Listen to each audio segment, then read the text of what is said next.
talented returns of league best 16 all-conference performers from the 2022 season, highlighted by the 2022 Big Ten Richter Howard Receiver of the Year, Marvin Harrison Jr., who I know is here and making the rounds with the media. And I think his dad had a few nice gains and highlights in this building, the great Marvin Harrison Sr.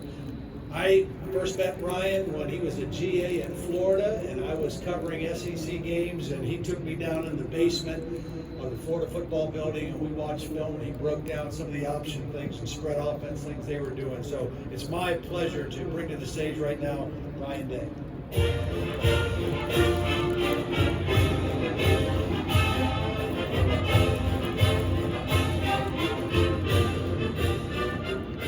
Thanks, Todd.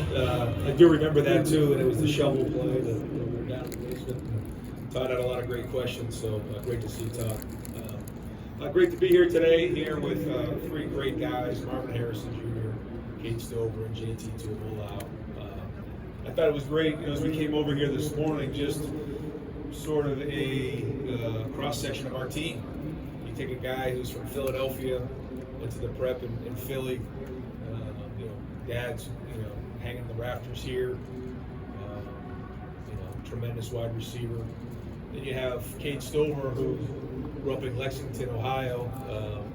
Family owns a farm, playing tight end, at a high level, and then JT from Seattle, Polynesian background, who is here playing defense. So it's similar to our whole team this year, which we're excited about getting going here. I know everybody is this time of year. We've got a great off season with great leadership, and just fun to be around a great team who enjoys being around each other, but is also just very diverse in so many different ways, but has the same mindset every day and going to work. So I'm looking forward to this season and open to whatever questions you guys have. Okay, we'll open over here to our left. Tim May, Letterman Row. Ryan, I'm just wondering, who is going to be your backup quarterback going into camp? I'm asking it the backhanded way, obviously, but have you seen anything the last couple of months that have given you any kind of definition there? I figured you'd try it that way because the other ways haven't worked for you yet to know the starter.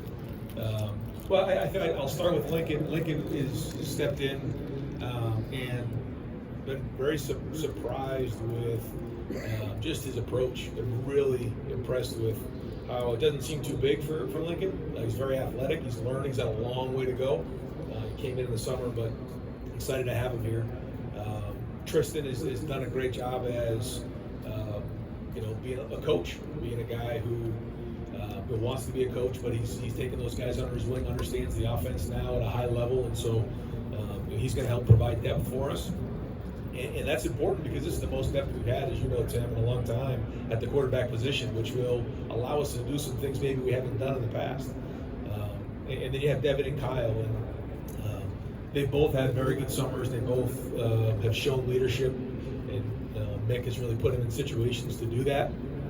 Now it's going to be time to go put it on the field, and we obviously would like for someone to emerge here quickly, but we'll kind of have to see once we get on the field. We'll stay over here to our left.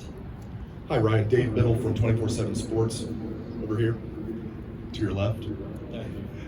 How do you feel about your offensive line entering camp? Is it your biggest concern? Just how do you feel about that group, Ryan? I think the two areas, just in terms of guys going into a conference game on the road, we did that a couple years ago against Minnesota. Last year, we're playing Notre Dame at home, and this year it's Indiana on the road. Your concern is guys who haven't played, guys that don't have the experience, and the two guards have played, and the two tackles and the center haven't. Now I'm excited about some of our options there.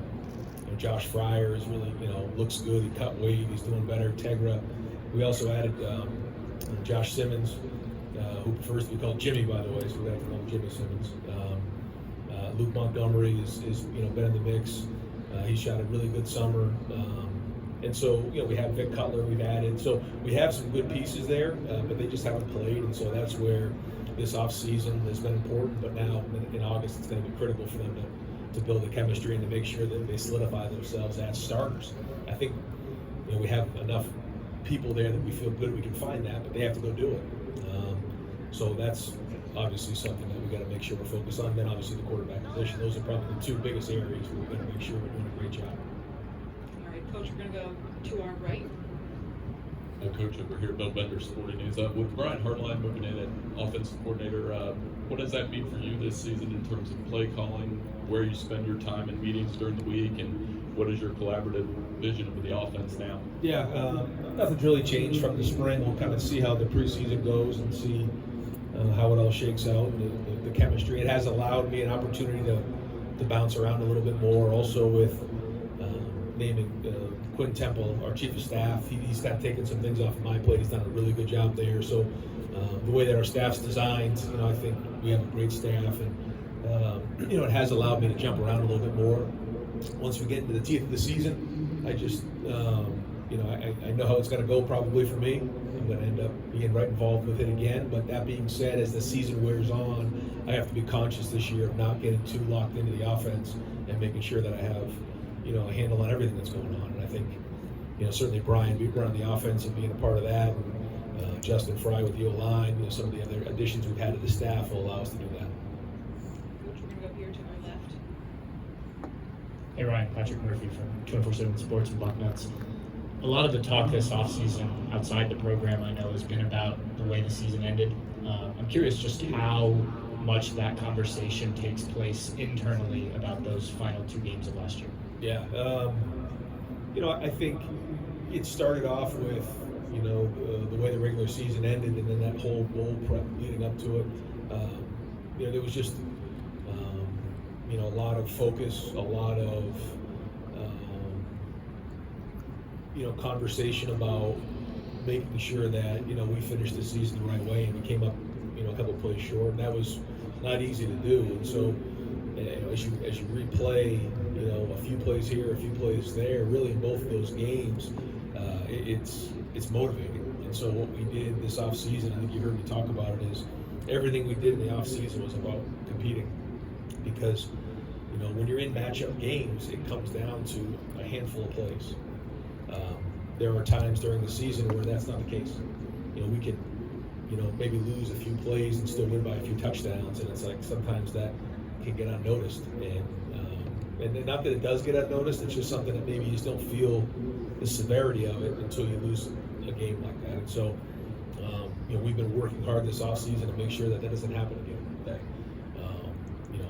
in every game, no matter who we're playing, we understand that it can come down to a couple plays, and certainly in matchup games, we've got to win those games, and explosive plays certainly was what really was our Achilles heel going down in those last 2 games, and we know that. We've talked about it.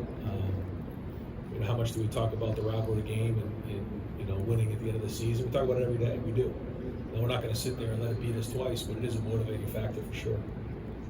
All right, we're gonna go to our back right. Ryan, Mark Rogers with the Voice of College Football.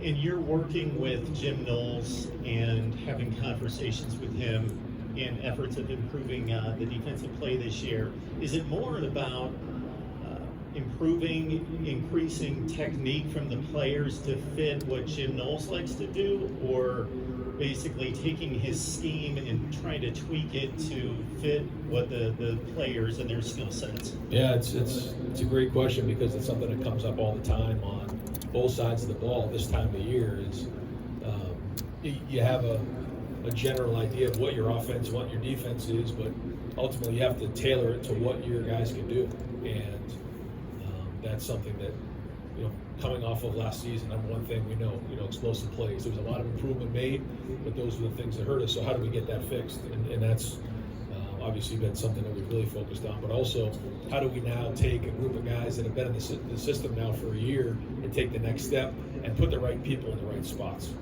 And that's really what it comes down to, and not just something that maybe has worked in the past couple of years doesn't necessarily mean that it's going to work moving forward. Or maybe it's something that use up as a changeup that you used to use as your fastball. And that's all the art of, especially college coaching. And that's all the conversation that's being had right now. Just putting the right guys in the right place to be successful, and then get really good at it. I think we did that in the spring, and hopefully we can build on that here in August. All right, we're gonna go to our left.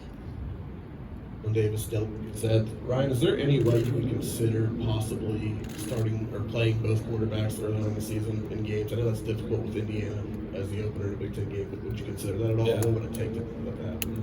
Yeah, we in I guess the last now going on 7 years, we've been in this situation quite a few times at Ohio State, just not knowing who the quarterback's going to be going into the season.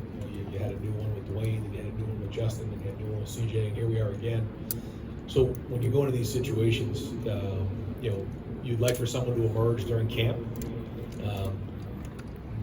but who knows if that's going to happen or not. You'd like to see somebody emerge, and then you name them just like we've done with CJ and Justin and Dwayne. But if that doesn't happen, then maybe that is the case, and we'll have to evaluate it from there. But we'll see. I know that we got to go and win that first game on the road, so we're going to do everything we can and do what's right for Ohio State. So again, I'm excited to see these guys compete and go put it on the field. It's so much different when you're just throwing routes on air, you're going through workouts, than when you're actually playing football. And we got to go start playing football here and figuring out who the quarterback's going to be. All right, and our final question will be down here in front. Braden Mullins, Buckeye Sports Bulletin. Ryan, with the promotion for Brian Hartline and Keenan Bailey this offseason, what have you seen from them in the months since their promotion that make you confident in their ability to step up and take on these new responsibilities? Yeah, first off, they're both very bright. They both very energetic. They recruit at a high level. They connect with players very well, and they have credibility. Keenan has been with us really since I've been at Ohio State. And, he's been in different rooms, he's learned, he's taken on a lot of roles. He's got a lot of respect from so many people in that building because of his work ethic, because of the relationships he has with his players. And it's not just the tight ends. I mean, you go in there for a workout at 6 in the morning, he's right there with his players. You go out there for a team run at 4 o'clock, he's there running with them. And players like that, how do you create relationships and connection with players? You spend time with them, and he does that. He's also very, very intelligent.